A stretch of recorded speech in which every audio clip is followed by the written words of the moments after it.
যতটুক জানছি ওনারা দুইজন নাকি সিগারেট খাইতেছিল এবং কিছু লোক নাকি নামাজ পড়তে যেতেছিল। এই সময় ওই ওনারা বাধা দেওয়ায় ওই তাদের উপরে চা ছুঁড়ে মারছে। তো আপনারা জানেন ওপেন জায়গায় কিন্তু সিগারেট খাওয়া এই নারী পুরুষ সবার জন্যই নিষেধ। এটা কিন্তু একটা অফেন্স।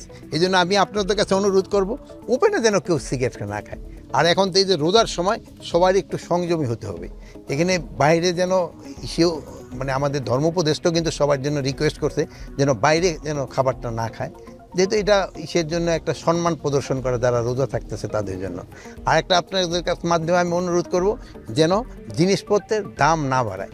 আপনারা দেখবেন অন্যান্য ধর্মাবলম্বীরা যারা তাদের যে সময় অন্যান্য অনুষ্ঠানগুলি হয় ধর্মীয় অনুষ্ঠান, সে সময় তারা জিনিসপত্রের দামটা কমায় দেয়। আর আমাদের দেশে কিন্তু উল্টো হয়, আমাদের দেশে এই রমজানের সময় দামটা কিন্তু বাড়িয়ে দেয়। সিন্ডিকেট বাড়ায় মানে কি আমি বিজনেসম্যানই বাড়ায় দেয়, এই জন্য বাড়ায় দেয়। আপনার বিজনেসম্যানকে অনুরোধ করবেন যেন তারা এই কাজটা না করে। এই রোজার সময় যতটা সম্ভব তারা দাম কম নিয়ে ভোক্তাদের একটু সাশ্রয়ী করা। সিন্ডিকেটের অবধিমান না থাকলেও গতবারের থেকে কিন্তু এবার জিনিসপত্রের দাম কম্পারেটিভলি একটু কম আছে, এবার কিন্তু একটু কম আছে। এটাও আপনাকে বলতে হবে যে যদি এই মানে অভিযান না চালায় যদি জিনিসের দাম কম রাখতে পারলে তো আরও ভালো। যে আপনি দেখলেন দেখেন যে লাকড়ি দিয়ে রান্না হচ্ছে, এই জন্য কিন্তু আপনারা দেখছেন যে আমি যে আমাদের যে জ্বালানি উপদেষ্টার সাথে আমি কিন্তু কথা বলছি, এখানেই কথা বলছি যে এখানে গ্যাসের ইটা দেওয়া হয়।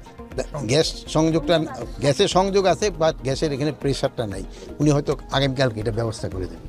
এখন রোজার সময় কিন্তু এদের যতটুকু অথরাইজ ওর থেকে একটু বাড়িয়ে দেওয়া হয়। অন্যান্য সময় কিন্তু তাদের অথরাইজেশনটা তারা ঠিকই পায়, কিন্তু আরেকটু বাড়াইতে পারলে তো ভালো।